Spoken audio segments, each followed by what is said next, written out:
time for NFL Week 3 quick takes. Let's get right to it, guys. Bears travel to face the Seahawks. Still uncertain if Cam Chancellor will play. Skip, what will the final score be in this one? As in, how bad will it get? Stephen A., I feel like it's unfair and unrealistic for people to leap to the conclusion that Cam Chancellor, just by presence alone, will be the savior of this football team. As Molly said, not sure how much he will participate. They said he looks to be in great shape. He's going to have to somewhat play his way into game shape. But I look at what the Bears are bringing to that outdoor asylum, the 12s, as they say. Jimmy Clausen with no Alshon Jeffrey now? Are you kidding me? And they haven't had Kevin White, who I thought was going to be a rookie difference maker for this team. They haven't had him all year, obviously. I can't make a single bit of case for the visiting team, the Chicago Bears. So I'm going to say it's 30-6. I think you're being entirely too kind. I think it's going to be a complete annihilation. I'm going to make the score something along the lines of 37-8. And that's only with a late score by Chicago, making it look like they did a little something at some juncture. They will be completely annihilated this Sunday afternoon. Next question. You're probably right. So we have a lot of confidence in the Bears here. All right, Chargers at Vikings. Skip, who you got? You know, Mike Zimmer made the case this week, Stephen A., that Phillip Rivers is an all-time great quarterback, and sometimes he is. He doesn't have any hardware to show for it, as in no rings, no real trophies in his trophy case. But you know what? Maybe Mike Zimmer is right this week.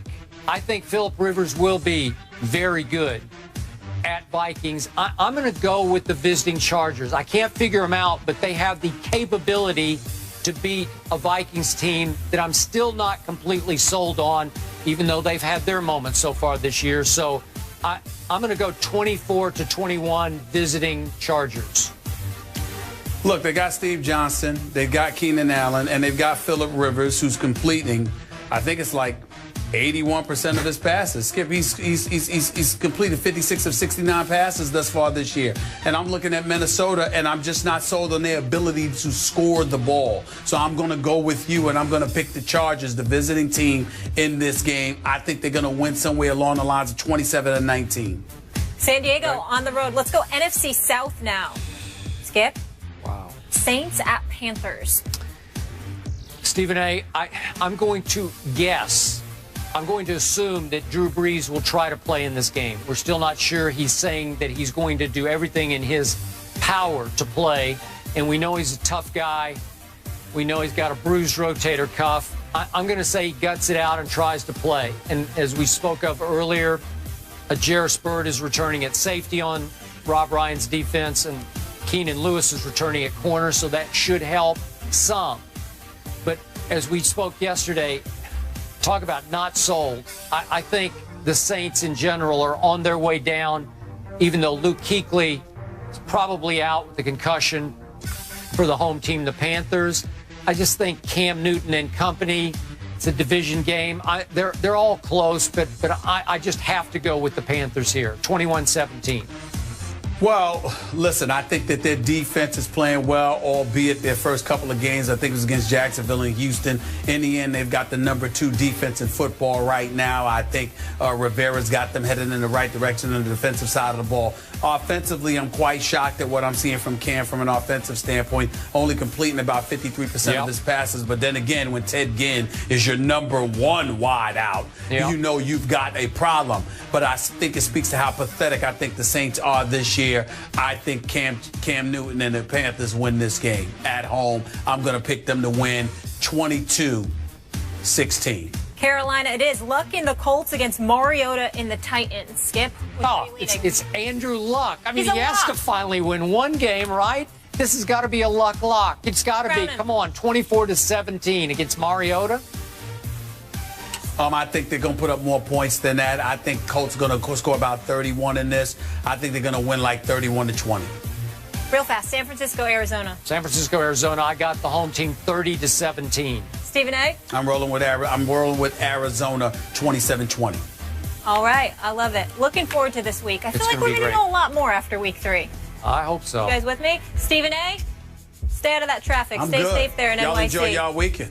All right. Have a great weekend. Thanks for being with us.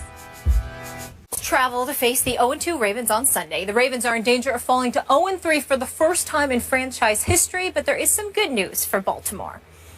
Andy Dalton has struggled in his career against divisional opponents, and no team has more interceptions against Dalton than the Ravens. He is only 11-13 career against the AFC North, while going 31-10-1 against the rest of the NFL. Stephen A., who wins, Bengals or Ravens?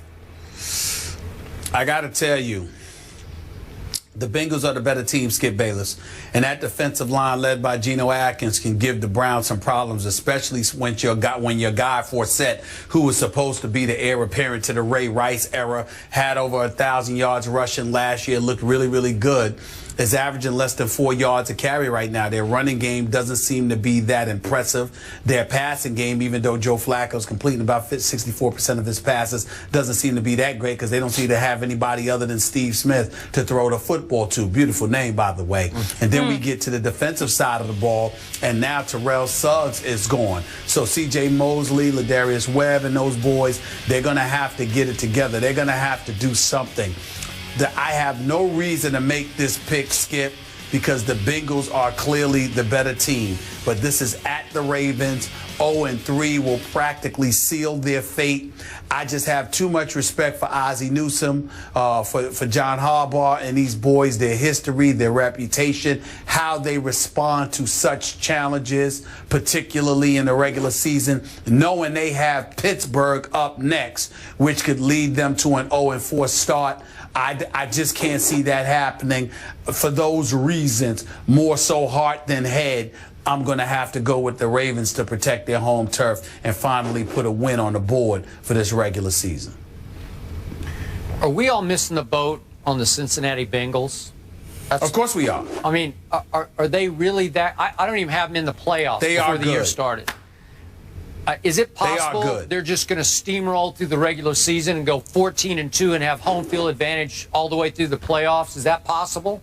It's possible. No, I think they could. I think they're more of 11-5 or 12-14, but still somebody who will lose the second the playoffs begin because Andy Dalton is allergic to production come postseason time. Well, occasionally he's allergic or has been during the regular season. They go way up and way down.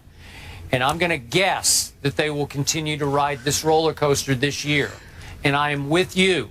I believe in Ozzie and his ability to pick talent.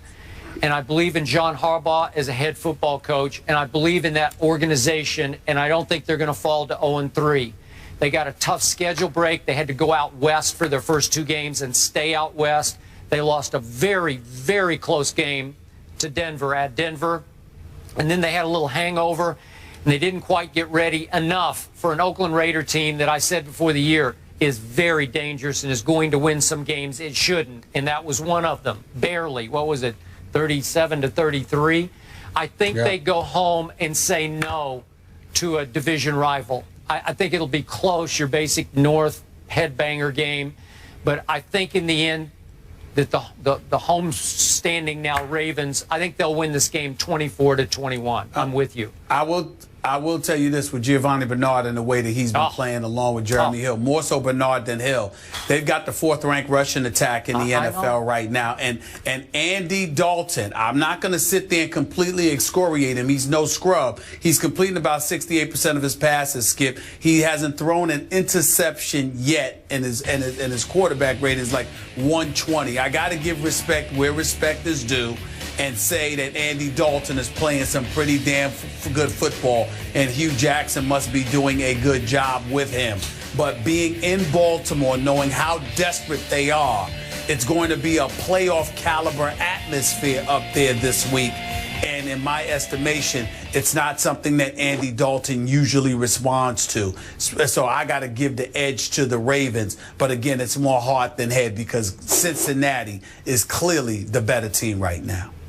We're going with Baltimore here, but this should be a fun one. Looking forward to this matchup here. This one as well. Cam is back, and the Seahawks are now heavy favorites versus the Bears. But how many points will they win by? That's just one of the games in our quick pick segment. We're picking the rest of them after the break.